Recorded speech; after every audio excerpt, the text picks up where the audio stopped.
cracking. Give that a few seconds. We should be going live on YouTube, and we should be going live on Facebook, and we are fantastic. Welcome to the Manchester Blue Show. How is everyone this fine Thursday? Did you all do your minutes of applause, clapping? Did indeed. Did. Fantastic. Absolutely. That's good, Sam. So how are we getting on today, chaps? We had a fantastic day on Saturday, didn't we, with the quiz? Had so much positive reaction from it. We're going to have to do another one of them, We just need to try and think up more questions. That's the only problem. I think we definitely do another one. Maybe try and do a junior blue one or something. Oh, a junior blue one. That's a really good idea. Yeah. Junior blue quiz for the kids. To tie in from our Wembley chat and our private ones, here's one quiz question for you. Oh, go on. Since the formation and the build, well, you should say rebuild of the new Wembley, how many times has City played at Wembley? Bearing in mind we had one community. That question again. How many times in all competitions have City played at the new Wembley since the new Wembley's been built? I'm going to go for 11. Nope. Way off, actually. It's got to be in the 20s because Tottenham Hotspur were playing there for a while. Nope, not in the 20s. Oh, go on. Got to be more than that, then easy. Is it more 18 times. 18? 18 times City have played at Wembley, including the league games against Spurs. Oh, that doesn't count, does it? All competitions. how many without playing with Spurs? It will be 16. 16. How many years was Spurs at Wembley? Was it 1.5? Yeah, I think so. Yeah, we played about Champions. Still be about 16, wouldn't it? Crikey. God, I bet I've been to about 80% of them. I know I didn't go to the game. What was the game we played at Villa? It was the Community Shield, wasn't it? Yeah, I didn't go to that. I think I've been to the vast majority of them. I've still got programmes everywhere, just gathering dust. Programmes and tickets. So have you all had a good week so far? Yeah. Dave, you made a fantastic point about doing the Man City Lifetime 11. Yeah. This is something I need some serious time to go through this because I'm 37 and I'm thinking to myself, I went for a run this morning and kept my distance from everybody, obviously. And I was thinking through my team, and then I thought to myself, I've got to put him in. The problem with this is what formation can we choose? If you give me a set formation, I'll give you 11 players. Because when it came to the strikers, I thought to myself, right, well, we've got to have Sergio, obviously. I want Anelka in there. I want Uwe Rosler in there. What happens? Where does this stop? So I thought to myself, right, okay, if we go for a 4-4 standard 4-4-2, then there's midfielders there. We got Kinkladze, right? We got Kinkladze. We got Kevin De Bruyne. We got Yaya. We got Fernandinho. Honestly, it's such a hard. Your all-time City 11. Do you want to lead? Have you got yours written down, Dave? I've got mine right here. So I'll send you as well. I don't know when we post this to Facebook. I don't know whether we can actually do a screenshot of it or whatever. But okay. So I've gone with it's a good question about formation because I've gone basically with something that basically Guardiola's template of having that defensive midfielder. And then after that, it's all essentially free reign and, just having creative players. So in goal, I'm a very, very big fan of Tony Coton. Tony Coton. Yeah. Absolute great goalkeeper, Mr. Reliable, just unfortunate in his time at City, I think it was David Seaman who was probably the keeper ahead of him for England. Didn't really get any England caps, but fully deserved them. He didn't really put a foot wrong for City. He didn't make errors. He was just a wonderful keeper and probably a bit underappreciated, to be honest. And agreed. At the time he played for City too, he probably could have played for a bigger club. And I'm just being totally honest there that. We weren't great then, early 90s. So he probably could have played for an even bigger team and then maybe got some England caps. I'm showing my age a bit, obviously, but I've got Pierce at left back. I know we only got him towards the end of his career, but if you look at Stuart Pearce's career anyway, what a wonderful player he was.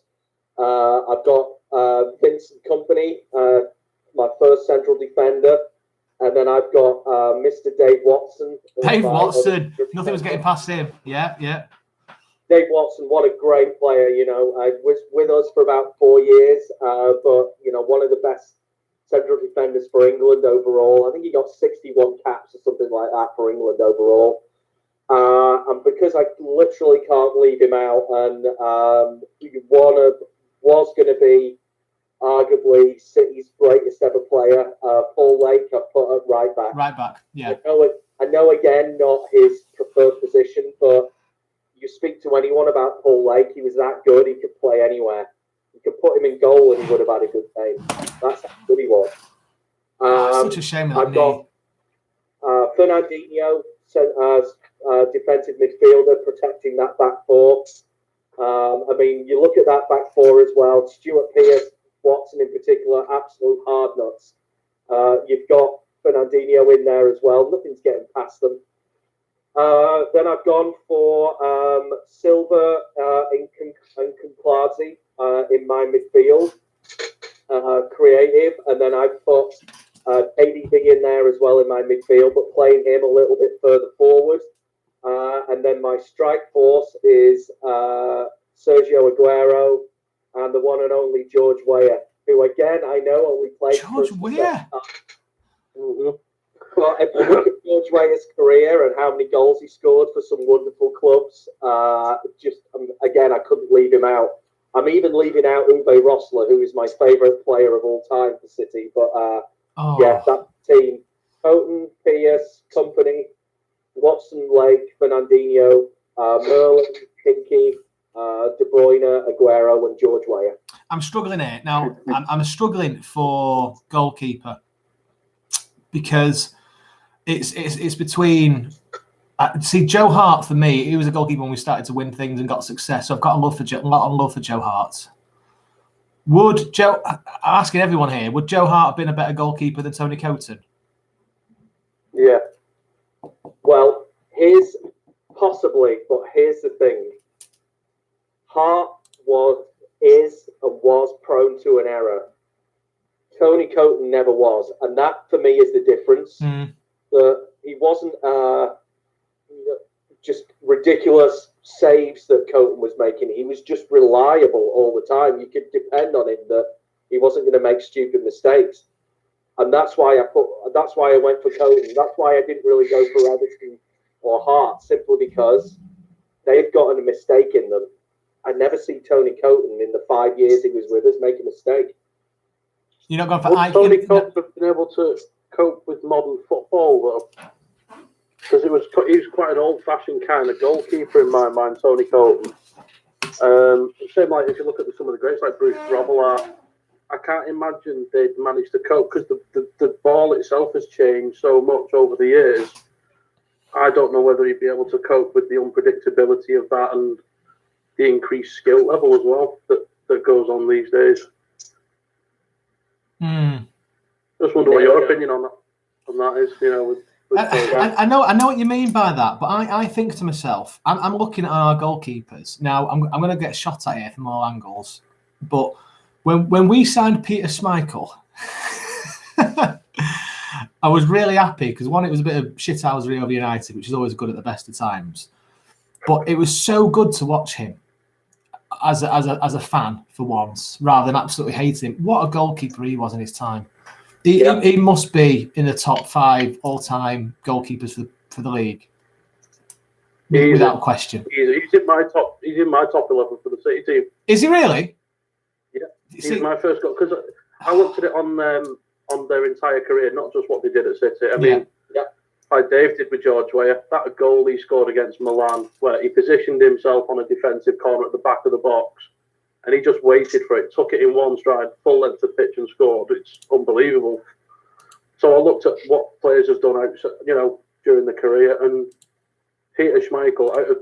I would say there's 5 top-class Premier League goalkeepers.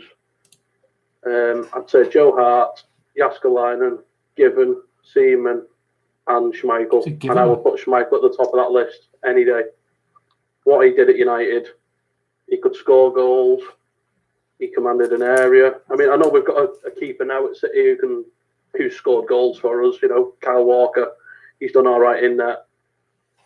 But everything he did, even when he was at City, he was just so dominant and so commanding of the box. Very little ever got past him, whether he was at United, was it Porto or Sporting that he went to in Portugal? And then Villa and then us, yeah. He had such a great career. And even Kasper, I was gutted when we got rid of Kasper Schmeichel. Yeah, I much prefer. I was gutted when he was dropped in favour of Joe Hart, because I thought Schmeichel, he came into the team as like third choice keeper after a couple of injuries. And the start of that season, he kept some clean sheets. He saved the penalty against Van Persie.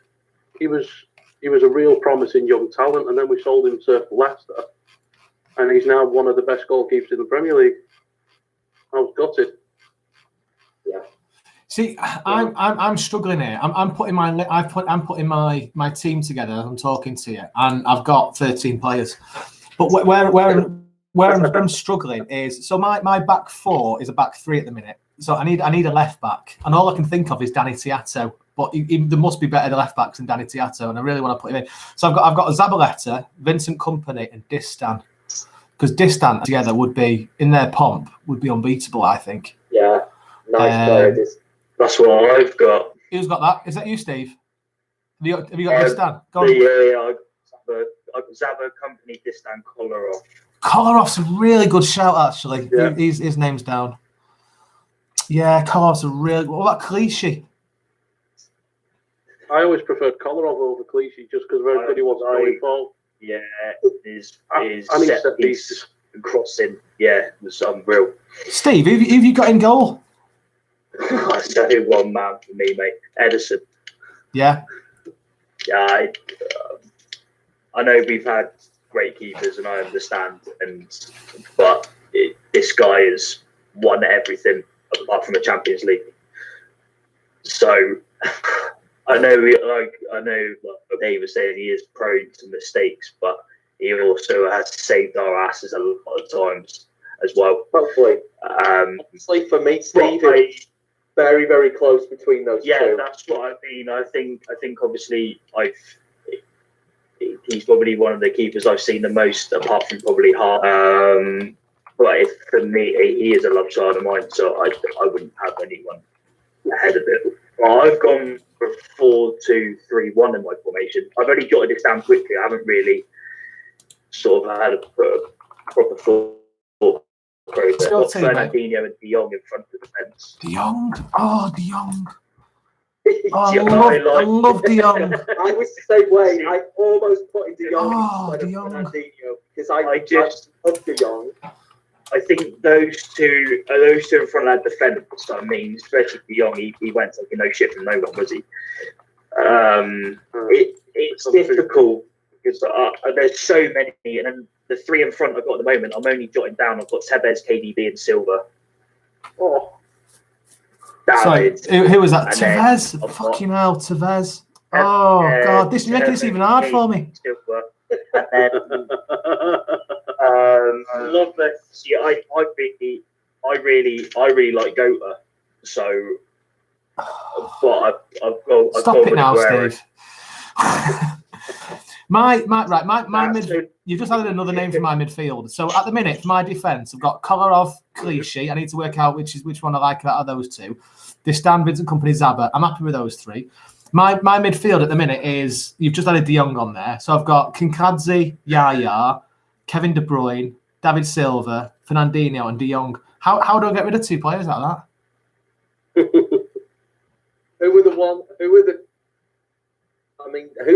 I looked at this as, who did I just enjoy watching more than anyone else? Yeah. And that's the way I looked at it. Okay, that makes it a bit easier then. In that case, it's Kinkadze, Yaya, Kevin De Bruyne, and David Silva. That makes it much easier because Fernandinho and De Jong, brilliant defensive midfielders, but I enjoyed watching them four more than De Bruyne and Fernandinho. But that's a really brutal way of doing it. Yeah, could win a ball as well. He wasn't just an attacking. Yeah, Mr. Choo Choo Train. He can be my defensive midfielder in this Exactly. lineup. But I've just got rid of De Jong and Fernandinho, just like that. That really makes me a bit sick. I've got a picture of Fernandinho on my wall.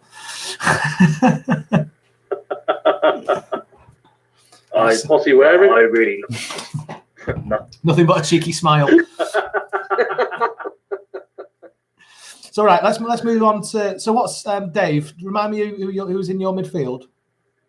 My midfield is Fernandinho, defensive mid, but then I've got Merlin, Kinkladze, and KDB. Okay. I'm just going for ultimate creativity, and then if they get past those three creative players, then Fernandinho's there to mop everything up.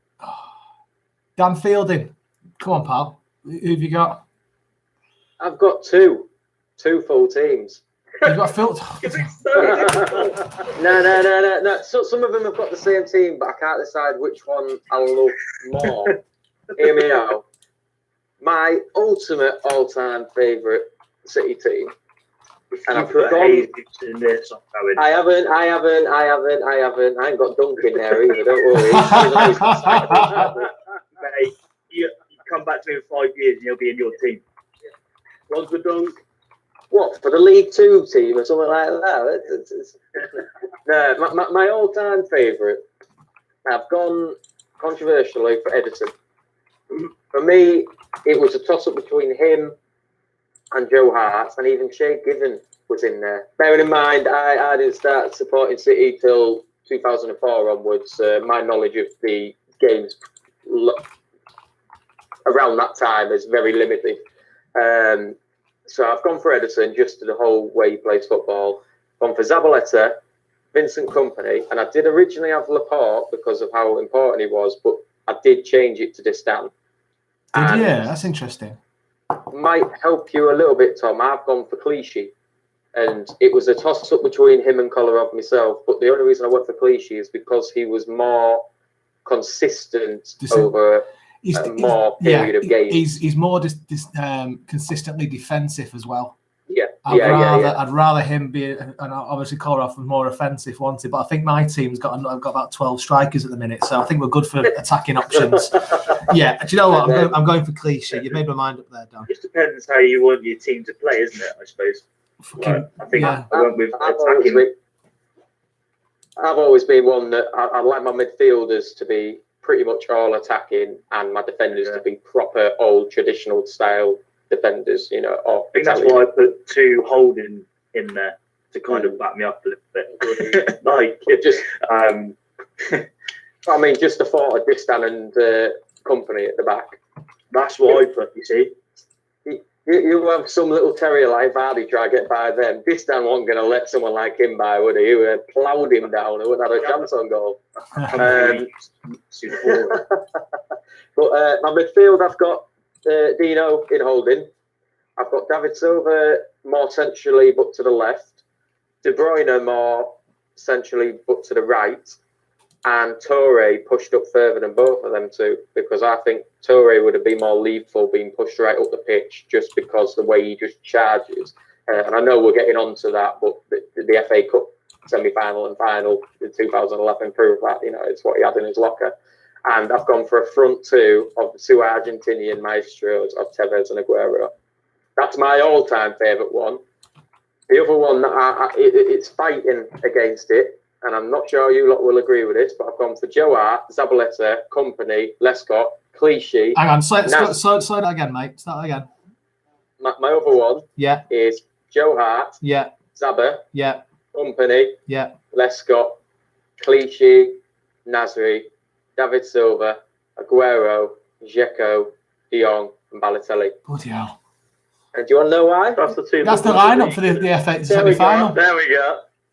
I honest to God, I've always put it down to achievement. 2012 winning team. Yeah. I've got a couple of players no one's mentioned yet. Go on. I went for the 4-2-3-1. I've got Peter Schmeichel in goal. back four of Zabaleta, Company, Laporte, and Kolarov. I picked Laporte over Distan just because I think Laporte is more of a. I can see him being City through and through for a long time. I can see him being here quite a while. I know Distan sort of wavered and left for Everton, but I like Laporte. I think he's going to be one for the long haul. I hope so. In my midfield, I've got Yaya and De Bruyne just in the two centre midfield roles. Left wing, David Silva. In the middle, King Clancy.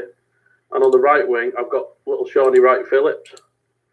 Oh, everything he did it at every single level. I remember the poor bugger scoring his first goal against Millwall away, and there was no one there in the crowd to cheer him on because we'd been banned from the ground. So everything he did it at all levels for City. He was blue through and through. He did it at England. So many teams you can have in there. Yeah. Would no one have put Dunny in there? No. Oh, did anyone even think of it? Own goals, mate. Own goals. Sorry, Richard. Put it this way, I would have had Dunk in there rather than Dunny. Dunny monster. Yeah, that's not saying much in terms of own goals, but honestly, you can imagine the actual scenes when we signed Dunk. What have we gone for strikers then? Because I've got 4 strikers at the minute. I've got Rosler, Sergio, Anelka, and Tevez. Take a couple of midfielders out and play all 4. Yeah. I would 7 up top. Much as I love Rosler, I would take Rosler out, Tom. Yeah. It's potentially Sergio and Tevez then, isn't it? Sergio and Tevez. Those two would absolutely rip up everything. Do you know who else I liked when he played for City was Gareth Barry. Yeah. Workhorse, wasn't he? Yeah. Shifting. Also, no one's mentioned Dickoff either.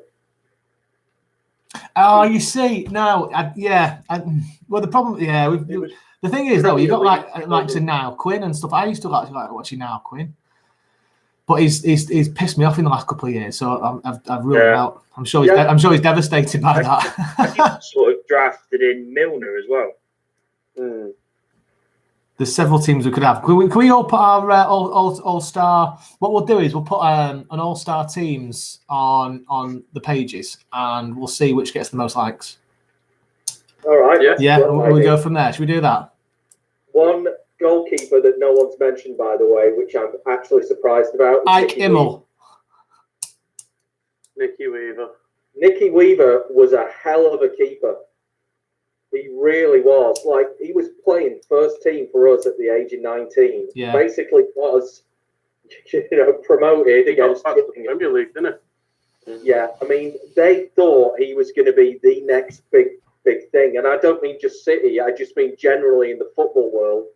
They thought Weaver had broken through so early that he was just going to be England keeper for the next 20 years. And it never quite happened for him. But for us, I thought he was a wonderful keeper.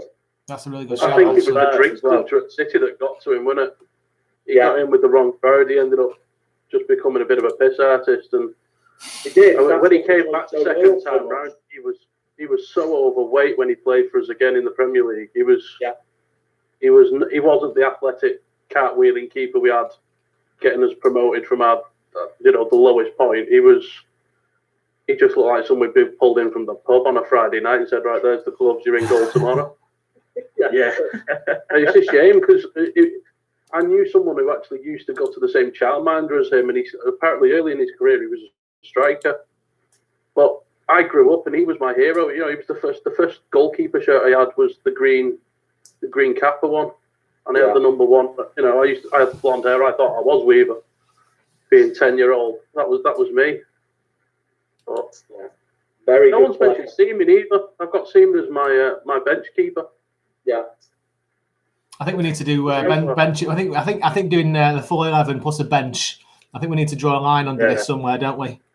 Absolutely. We have one of your teams down. Yeah. Come on, you can't tell me an all-time favourite versus the 2012 winning team. There is a difficult decision to be made. Let's be honest. Right, we're moving on. We're moving on swiftly. Dan, do you have a Who Am I for us? I've got two of them if you want. Go One on. really hard and one very easy. Yeah, go on then. Let's have it. Who am I? Right, we'll start with a hard one first. This guy started off at BK. That is the name of the club, BK initials. He then went to Blackburn. V for victory. No, Bravo. Bravo Kilo. And then Blackburn Rovers. Yeah. Motherwell. I'm writing these down. Just 2 secs. I'm sending these to social media. Hang on 1 sec. I should highlight Blackburn Rovers and Motherwell. He never played a game for, but he was there for a little while. Okay. Then after Motherwell, City. Yeah. Wrexham. Yeah. On loan. Tranmere. On loan. And then Silkeborg. That's how it's pronounced. And Motherwell again. Oh, yeah. And then pronouncing this one is a good one. Starnan. Stjarnan. And then finishing off at FH. So we didn't like the big name clubs. Right. Oh, mate. So we've got a bit of a Scottish Norwegian player there, haven't we? Yeah. Started off at Burger King. For that one, it's a bit of a pain in the backside because he only played, add up to about maybe 110 games in his career maximum. Oh, so I'll narrow it down. He's from the Faroe Islands. Yeah, I know who this is. Oh. Yeah, hang on, this is going to do Tom's nothing. Was he a goalkeeper by any chance? Mm-hmm. He was indeed. Yeah. He'll get it in a I minute. think I've got it. I know who this is. No, give me till the end. Yeah. Right. The easy one. The easy one. If none of you get this, then we might as well wrap this up. Right. This guy started off at Court. Another one I can't pronounce. Spell it. Kortrijk.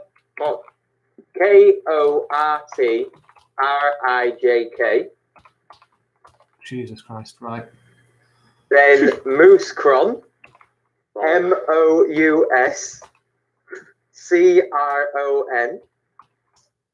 Are you making this up? No, I wish I was, mate. When I thought of him, I wish they'd gone to I wish they'd gone to BK and FA. Yeah.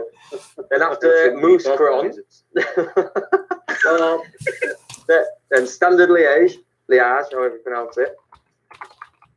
Then Schalke again. Then back to Liège. Hamburg. Al Rayyan. Go on, spell it. AAL space RAYYAN. Yeah, that's that Saudi Arabian team, isn't it? Yeah. Then City. That should have narrowed it down with Dave saying that now. Then City. Then Plymouth. God. Then Sion. SION. What a career. And Nechi Baku. NETTCHI space BAKU. And then ending up, and even easier. Is it still going? Go on. last one. Eintracht Asselt. Eintracht. No, believe me. I don't know how to say Eintracht. I'm genuinely hoping it was Eintracht. How many uploads has he had? Yeah, it's only one. Yeah, well, that's enough to me, actually. And that's spelled EENDRACHT space AALST. Oh, you've lost me, mate, to be honest. I tell you what, I know who this is. And he scored. How do you know? How do you know who that is? Really, really important goal for us. He did. I'm still getting the team names. Do you want me to go back over him again? No, mate. No, I want a glass of wine. To be honest, you give me an headache. Yeah. I can't even think who it is because I'm still going over the. Oh my day! I'm gonna have to phone my granddad. Yeah. Are we calling a day on them ones? Yeah, you've done me there, mate, on both of them. To be honest, that the first one, I can see his face. I just can't remember his name. So give me half an hour. Let me have a think. Right, okay, we're moving on. There's some really good ones then, pal. Put them onto social media, so they're going to get the answer. So would we like a bit of a debrief from the quiz on Saturday? Mm-hmm. Well, chaps, we have a VAR moment. A VAR moment on our quiz competition on Twitter. We announced that a Mr. Andy ABC Coaching won the competition. However, to win the competition, you had to like our page, like Matthew Wood's page, who's the designer of the prints. And unfortunately, Andy ABC Coaching did not do that. So we need to redraw the competition for the print, for one of the prints. Can you believe it? So what we're going to do is... Unbelievable, Jeff. Yup, pal. Unbelievable. I know. Unbelievable. It took him. Unbelievable. Unbelievable, Jeff. So what we need to do is I would like Dave. Yes. Pick a number between 1 and 27.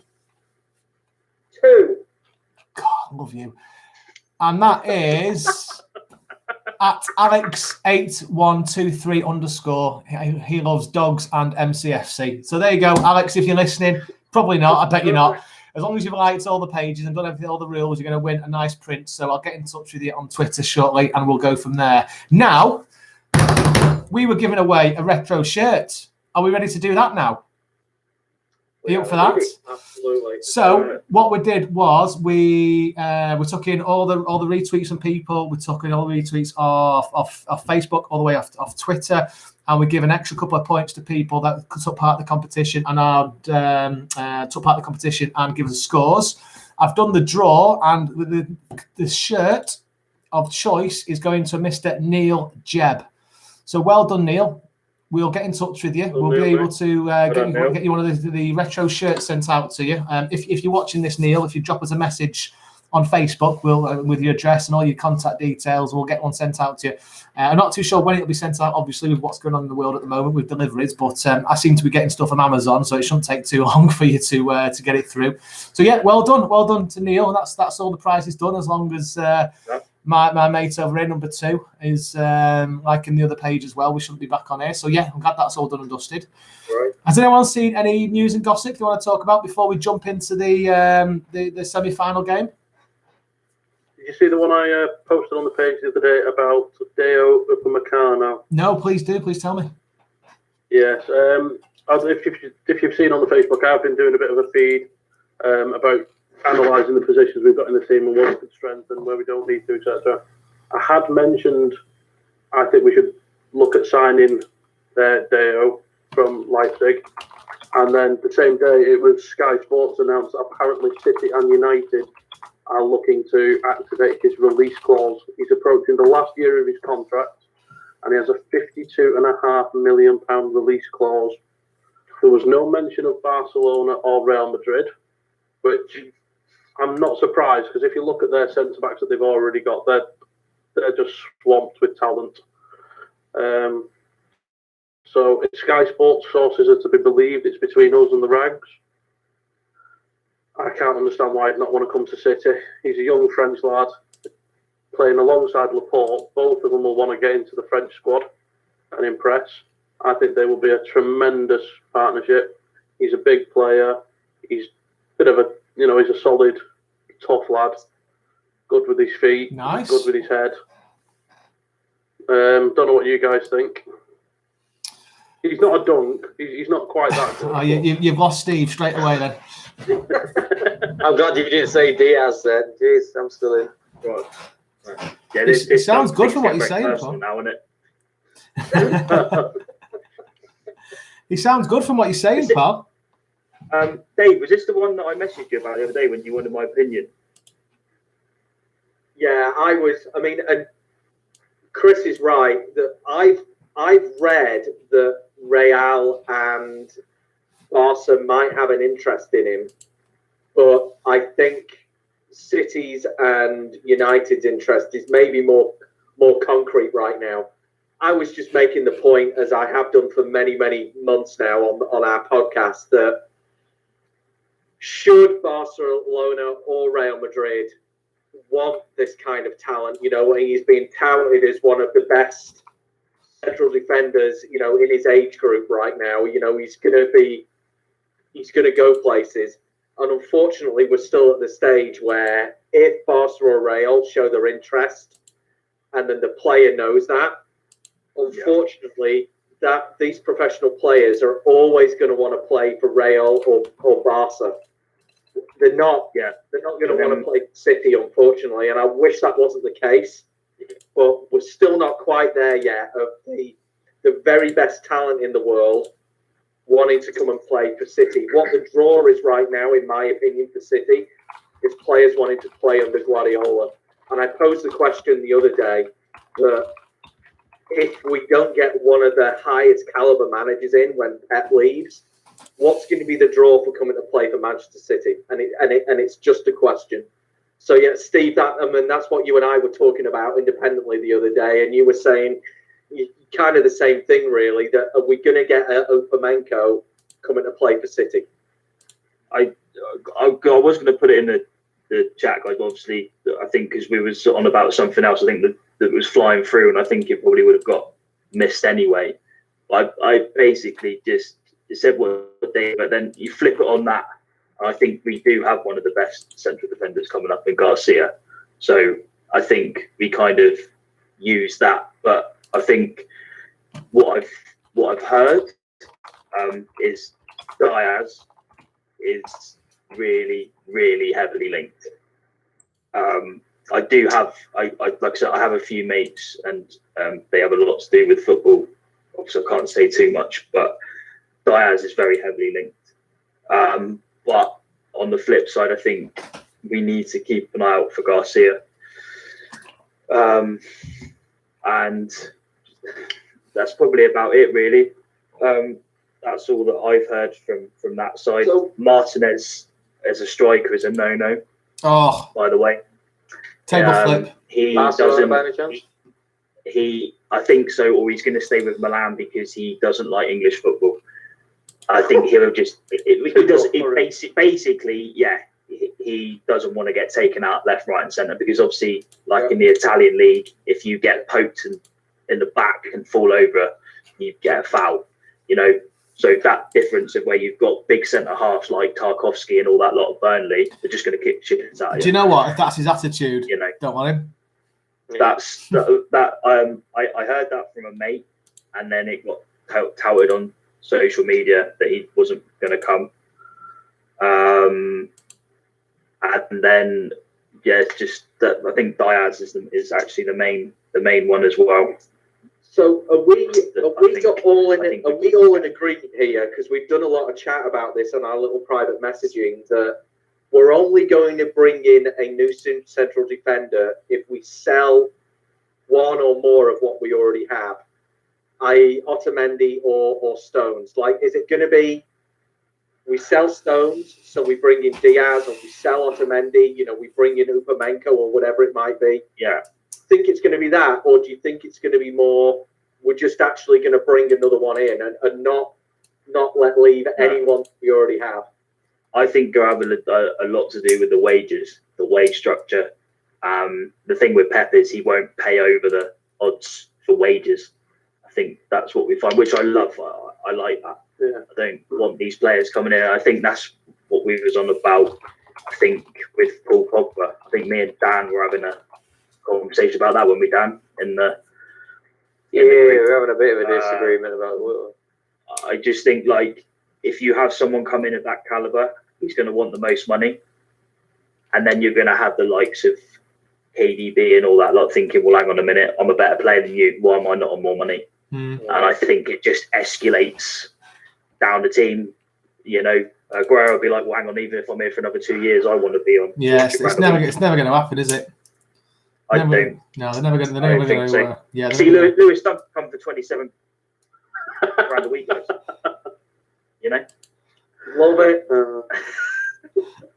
Can I pick apart something you said to him? love it. Oh, how much are you on, Steve, if he signs for City? Are we selling to bring in more, or are we adding to what we already have? I think we'll be selling. Yeah, I think some players will come to a natural end of the, and we won't renew contracts. I can't see. I honestly hope so, both, to be honest, Otamendi and Stones. Otamendi, I think he should play the rest of his career gracefully somewhere that he can cope with. And Stones, he's a shadow of a man. But just to pick apart something you said a minute ago, Dave, you said that we're and to some extent I agree, we're not the sort of club that can attract the world's best. You know, we're not in the same league as Barcelona or Real, who've got that prestige. To me, that's a good thing. You look at the 99 squad of United that won the treble. I don't like doing this, but with the exception of probably Beckham and Giggs, maybe Schmeichel, the rest of the team weren't world-class players, in my opinion. They couldn't have walked into any team in the world. You can't tell me Gary Neville was a world-class right-back who could have walked in at Real Madrid or Juventus. They were amazingly good players who played well as a team, and that's what I think is the key to serious success. I think that's what City could do. We've got the players, they're good players, and you need a handful of world-class ones. I think Diaz is a tremendous player, and I think Upamenko will be a tremendous player. They're both less than 55 million each, the same as Laporte. We don't need to be spending £80 million here and £70 million there on like Van Dijk or Maguire. And if you sell, I reckon Otamendi could fetch 20 million in today's market. He's got a couple of years left on him, and I reckon Stones we could probably get 30 million for.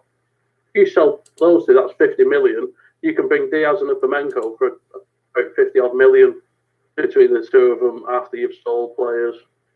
Yeah. Do you think though, with that United team of '99, that they had a lot of leaders, and the thing is with us now is we're losing those leaders quite rapidly, and we've now got to go and try and find new leaders to keep this team together. Because if we go and buy a load of new players again, it's like restarting, and you've got to find the new leaders and stuff like that. You know, we've lost Hart, we've lost Company, David Silva's going, Fernandes, we don't know how much he's going to be playing next season. Aguero's going to be going. You're losing that spine, and now we've got to find players to come in and fit that. So surely you need to be looking at, I don't know, now someone at KDB to step up. You need to be looking. I don't think we need to get rid of Stones though. I think the United team in '99 had two leaders. It had Ferguson and you had Keane, but then I think the rest of the players were United through and through. You look at Neville, Scholes, Giggs, Beckham. They wanted to play for the club. They absolutely loved the Man United. Sorry? Schmeichel had to have been a leader though, surely. Neville would have been as well. Yeah, from the back, Schmeichel. Yeah, Stam, leader. Yeah, agreed.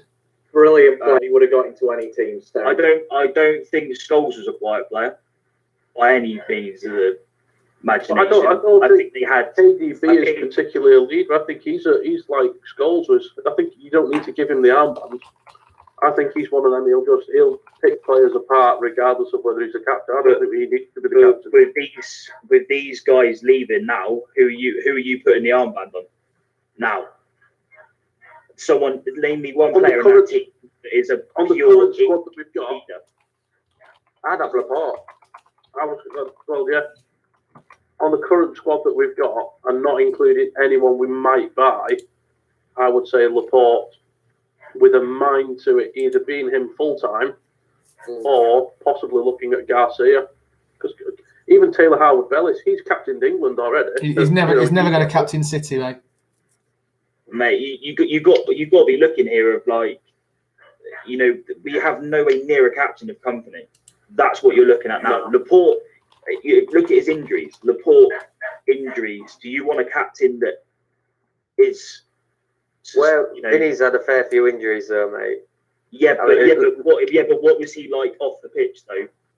I can't see Laporte being like what Company was off the pitch. Always. you know,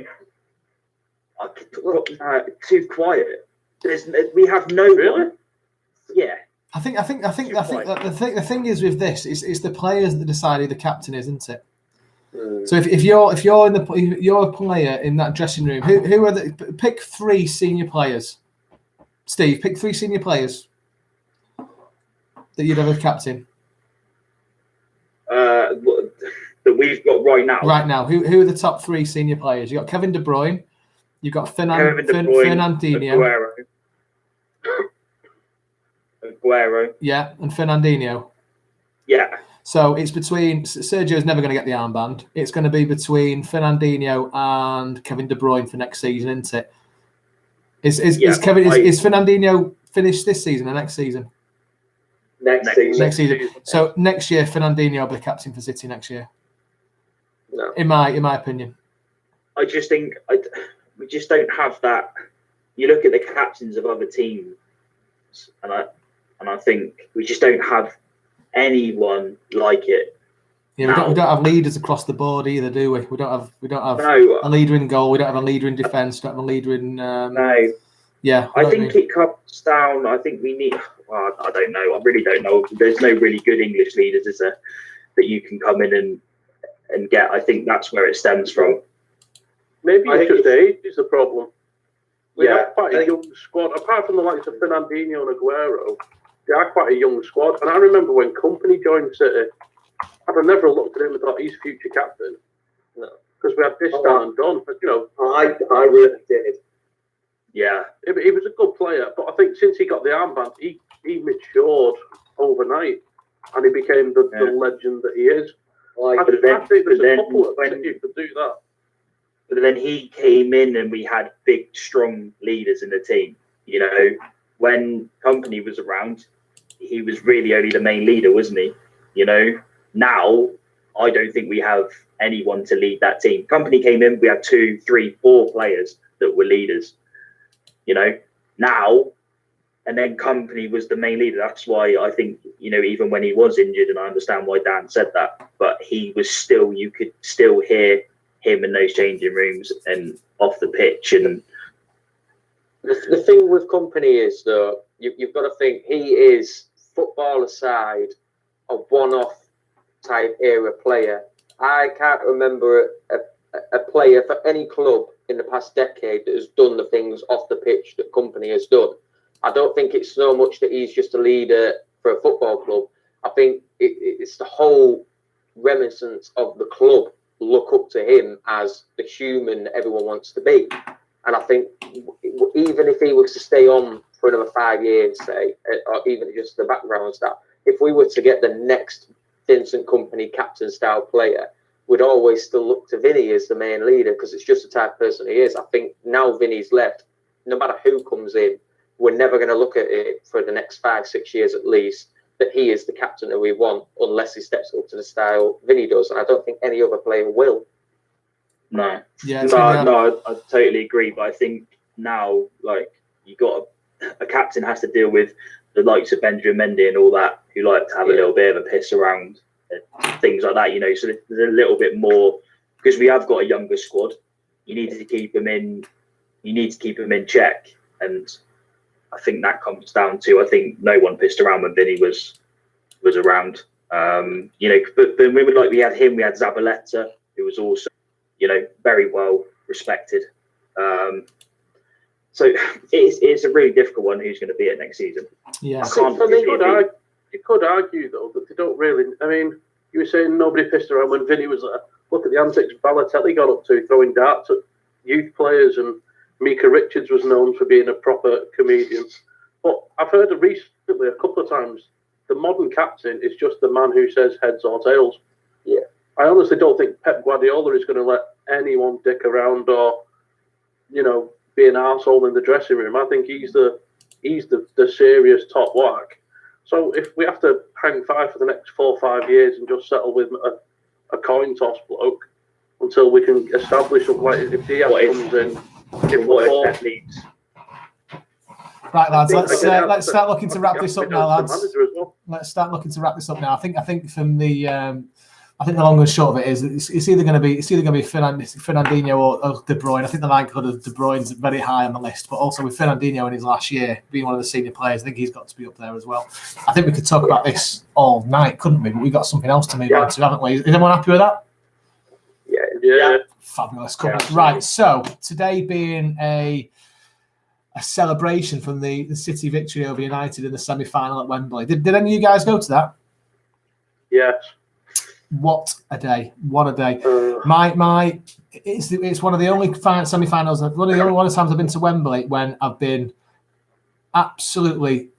I don't know. I was going to swear then. I was drunk when I got out of the car. I was drunk when I got back in the car, and I fell asleep. And I woke up, fallen asleep in the car park at Wembley, and I woke up in Manchester. And it was brilliant. It's one of the best football games I've ever been to in my life. And I'll never remember this game so much as I went with my family as usual. One of my cousins came, and at half time we went down to the bar, expecting to get served.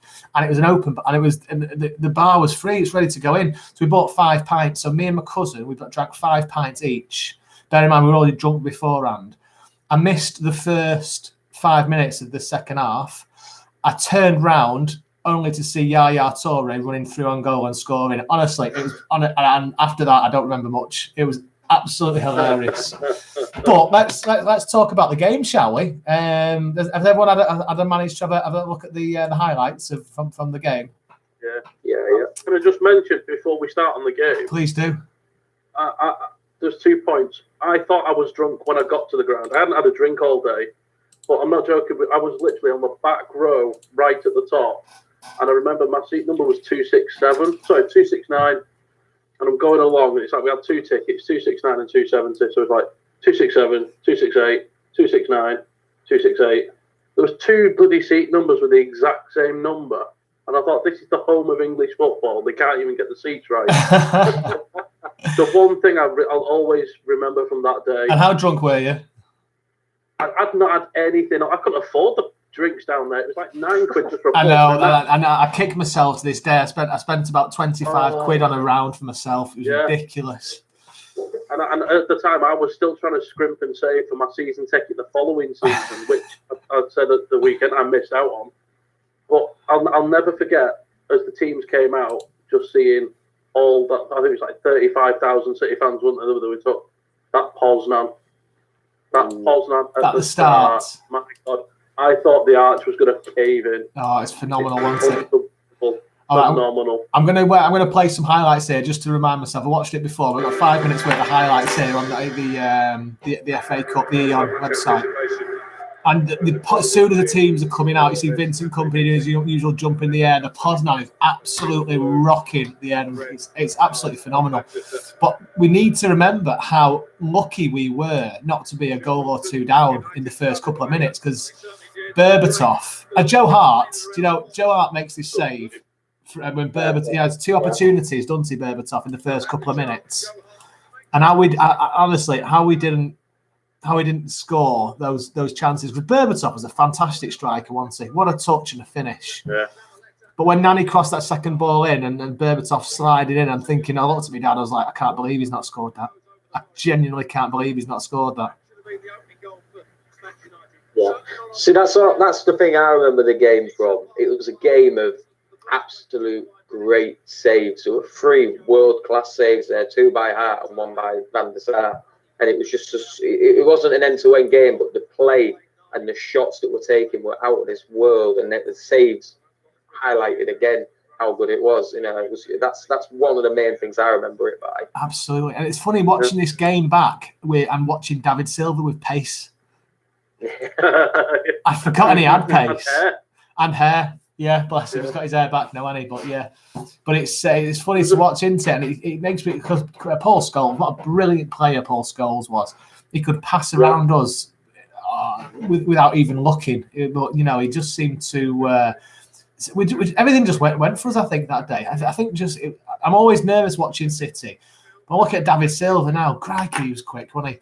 I forget about that. And when Barry hit I was at the opposite side of I was watching. So I think that's right. So where I sat, the players came out.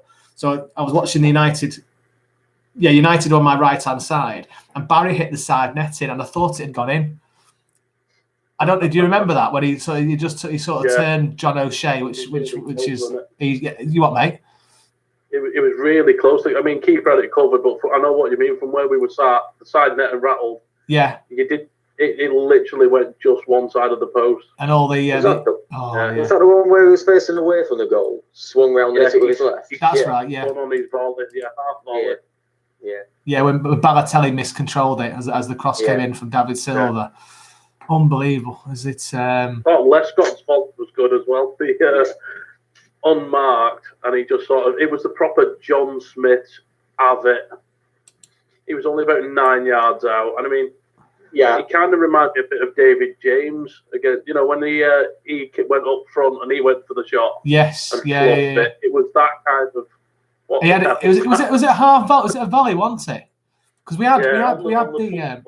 That's right, because there's the Mario Balotelli shot beforehand, and he stung Van der Sar's hands from about 50 yards. Yeah, I'm rewatching it now. I tell you what, Van der Sar was a cracking keeper, wasn't he? He was world class at Juventus. I think he still holds the record, doesn't he, for most consecutive clean sheets in the Premier League? I think it was like 11 or 12 games. Yeah, I think so. I mean, he was a tremendous keeper, and he managed to get he managed to hit the ball away. Balotelli's goal, the ball was dipping into the goal, and as the ball comes in, Van der Sar just hits it perfectly off his wrist and ricochets it. I tell you what, he's got some great. This is we need a tall goalkeeper, City, to replace Bravo as our number 2. I do like a tall goalkeeper. Yeah, and then Pantilimon back. Yeah, that's it. And then that volley of Lescott, crikey! Yeah, if he had his head over that was flying into the back of the net. You could see it going through his head. He's like, "I'm going to." What do I do? What do I do? It's a proper defender's shot. It looked like my 6-year-old kicks the ball in the garden. He proper I don't know what to do. Oh, panicked, kicked it. Oh, but I tell you, if we would have scored that, he would have been a hero. Yeah. And the player that crossed it in is the player we don't talk about very much, Adam Johnson. What went wrong, guy? No. Move on, boy. Yeah. Dan, quick question. Yes. Was Johnson in your B team? I'm sure you mentioned you had the team in your B team from the semi-final squad. I had the finishing team as my team. I think that was the whole reason I stopped it. Hang on. Let's go now. No, he wasn't even on the bench that game. Never played. Yeah, right. Okay, we'll move quickly on, shall we, from that side of things? Definitely. Oh, crikey. But then Captain Marvel has a stinging shot from outside the bar. This is all one way. So United have this traffic for about 10-15 minutes, and then it seems to be all City. And we seem to be getting the ascendancy. And we seem to play Mancini's way. I don't know, it's hard to describe really, but we're very consistent in pressing forward. And we seem to, when Mancini was manager, we seem to have this knack of just not letting up and keeping on the pressure, which is great to see. I loved Mancini. I thought he was a fantastic manager for us. It was very, very patient football, wasn't it? I mean, it was all possession based. But if you had to spend 10 minutes passing it between sort of your back four and a couple of midfielders before finding that perfect forward pass, he'd be like, "Yeah, spend 10 minutes doing that." He was so patient. He never panicked. Even when Aguero scored the 93-20 goal, he's cheering, but he's still got his hands in his pockets. He's running mad, but he's like, "I'm calm. Very underrated, Mancini. Yeah, massively. Yeah. Even by me, I'll hold my hands up. Even I underrate. This shot by Vincent Kompany was so close. It's on the edge of the D. And the ball comes in and he hits it first time and it whispers past Van der Sar's post. Van der Par on the bar. And his technique is absolutely brilliant. Obviously, Vincent Kompany, you could tell he's a midfielder, couldn't you? The difference between his shot and Lescott, it's worlds apart. Absolutely worlds apart. We go into the second half now, and Ferdinand passes it back to Van der Par again, straight to David Silva. Comedy of errors. Then Yaya gets it, and it is at this point when I turn round half cut on the stairs on the way back up. Honestly, that goal going in was one of the single greatest football moments I've ever had at a stadium. Balotelli comes and jumps on all the players, nearly puts the backs out of 3 players. The first time he really celebrated a goal at City, because up until then it was just he scored a goal and just carried on. But as soon as that goal went in, the poor bloke in front of me, he must have been back to his seat about 20 seconds from the bar. Oh, really? He just got a fresh cup of coffee and it went all over me. And luckily, because it was proper London crap, it was like lukewarm puddle water. So I didn't get burnt or anything, but I was drenched and my City shirt was stained, but no one cared. It was just grab the next person with a blue shirt and give him a cuddle. Absolutely, absolutely brilliant. The best thing about this goal is we all know Yaya. Once he's got ahead of somebody, you're not stopping him, and he gets Vidic on the back foot. And as soon as that ball, that first touch by Yaya takes it past Vidic, I'm watching this now thinking this is only going in one direction. And he hits it off his ankle, doesn't it? Off the back of his foot, Yaya. And it bounces so This football is a massive game of inches and centimetres. And how he managed to get that under Van der Sar. And the best thing is Van der Sar's face. He knew as soon as Yaya kicked it, the ball was going to the back of the net. Van der Sar was like, oh, no. He just knew straight away. And then they both look behind and they see the ball go in the back of the net. Fantastic. I could smile about this all day. Absolutely fantastic. I don't think Yaya could have finished that any better than what he did. No. Good day. That's pretty much for me when everything changed for City. Yeah. When they realised that they could do this, and I think why Mancini's so important for City is that mentality. We had good teams in the past, in the 90s and the early 90s and whatever, but we didn't have the right mentality. And it took that. Mancini just needs to get that confidence going and believe in the players. And look what happened after that. I hate to think what would have happened if we'd not got Mancini, to be honest, because he's the one who absolutely instilled that winning mentality, got us on this run that we've had for the last decade. Yeah, no, I completely agree with you. I can't argue anymore. And Lescott again misses. How he didn't hit the target with his forehead. How did this game end 1-0? Well, I think as Dan pointed out, it's the keepers and bad finishing by Lescott by the looks of this. Not the greatest of finishing and the goalkeepers, but I mean it was a really good game too, particularly for a neutral. Actually, a really good game of football. Yeah, that's a really good shout. Yeah, no, that's a really good shout. Nani had a free kick, didn't he, on the outside of the area, and I think it was Joe Hart made the save. It was a save, wasn't it? And from Balotelli's deflection. That's no. Did he make a save, Joe Hart? Did he go straight on that? Actually, though, I think it made it slightly easier for Joe Hart because of the positioning, but it was quality save. Oh, it went off his head, didn't it? Of course it did. Yeah, Balotelli's head. Oh God, that could have been disastrous. Absolutely disastrous. Yeah. But I mean, I know Balotelli had his flaws, but gotta say, in the big matches, he really did. He loved it. Show for City. The title-winning game for City, he came off the bench and played phenomenal. It wasn't just the assist for Aguero; it's everything before that. And even in that semi-final against United, he was on form all match. He really was a quality player. And the wink at the end. That wink at the end is going to go down in absolute folklore. That little scrap all falling out. Oh, it's brilliant. You just saw Ferdinand lose his head, and it was fantastic. But what was Paul Scholes doing? He's doing what Paul Scholes does with that foul on Zaba. Oh, he's just being a ginger knobhead, wasn't it? To be quite frank. I mean, look. Hey, less of the gingerist, please. Almost as bad as Ireland. It was just malicious. The commentator says he was over the ball. He was about 3.5 feet in the air. He wasn't bothered with the ball. He just wanted to hurt someone because he knew the game was over. Yeah. I mean, I know people say he was a quality player. I don't rate him nowhere near as highly as a lot of other people do. Paul Scholes. I think he was overrated. and I think he had such a nasty streak through him. You think Paul Scholes is overrated? A professional streak. I think he was just a bit of an asshole. You can't tell me Paul Scholes is overrated. He's one of the best 5 midfielders in the world.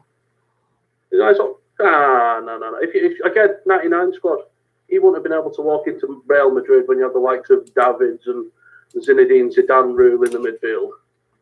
He was a good player. You can't deny it, and he could pass the ball. But Kevin De Bruyne has already surpassed what he achieved as a midfielder in terms of, assists and goals. It's just no. I think he's overrated. It's just no. Well, see, for me, it's a very first time this has happened. I'm completely with Chris. I've never rated him as I rate him as a great player. He's a great player as much as he is red. He's not world class. You put him in Paul Scholes in his prime in this United squad now, he won't make any difference. Are you serious? I'm being serious. Paul Scholes, ginger lad, plays for United. We are about the same player.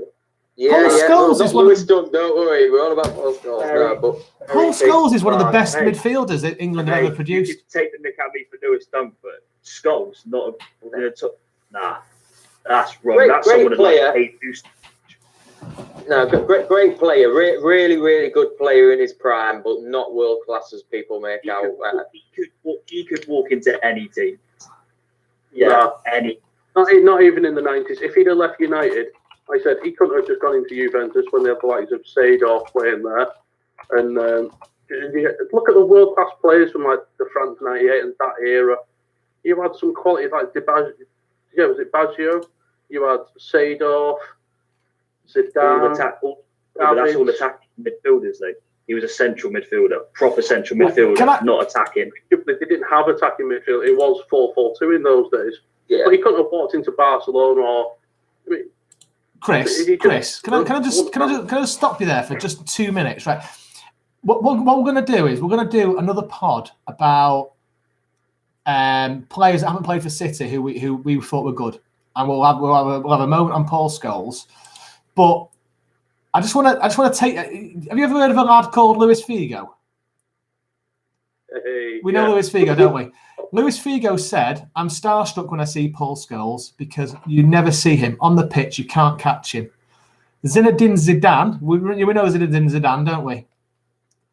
There is no doubt for me that Paul Scholes is still in a class of his own. He's almost untouchable in what he does. I never tire of watching him play. You rarely come across a complete footballer, but Scholes is as close as you'll get.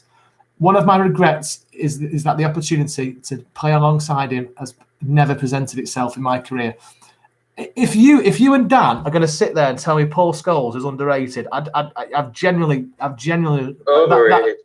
Yeah. Just point out, you see that Zinedine Zidane quote. Look at how his opinion on Gareth Bale. Yeah. I've seen that. You can't really take him for gospel because look at how he's been with Gareth Bale. Okay, how about the Brazilian Ronaldo, Paul Scholes? He's the phenomenon. Ronaldinho, I want to pass like him. Who taught him how to do that? Shall I go on? Thierry Henry. Ronaldinho is like the most humble player. He's not going to say he's the best, and which he arguably was. Right, we need to move this on because this is a City show. I will say this: one of the biggest mistakes every England manager who Scholes played under went wrong was they didn't help build the team around him. They should have absolutely built the team around Scholes. And they did. Got the best of what Paul Scholes could do for the England Everyone team. raved about Gerrard, and Scholes is miles better than Gerrard. Loads better. But Gerrard, they were saying, he could get in the Real Madrid side, he could get in the Barca side easy, he could get into that Chelsea side when they got all the money. Nah, Scholes won things, first of all, a lot of things. And second of all, he could have, Scholes was, I can't. He could have stepped into lots of things. Yeah, but you're talking about a right back and a central midfielder. I'm just going off the point you said it, and he won a lot of things, but he was a really good player in an incredible squad with the best manager the Premier League has seen. I mean, don't forget, Cal Poborski was in that team, that won stuff. And he was Bobbins. Beckham managed to get into that Real Madrid side, though. Was he miles better than Scholes? Yeah. Was he miles better than Scholes? I would say. David Beckham, he's one of those players, he could never take anybody on, but he could pick a pass out blindfolded from any. You can't deny that. I don't like him. But Scholes. No, I don't think you could. You're telling me Scholes can pick a pass? I certainly think Lampard was better than Scholes. No way. Oh, Chris. That's right. Start to disagree. Right, lads, that's it, Chris. You had me for 5 minutes, and then you just blew it out of the water. Right, that's it. We're putting a block on this. Diary down that we agreed on something. We are going to be. We could talk about this all day, and Chris, you'd still be wrong.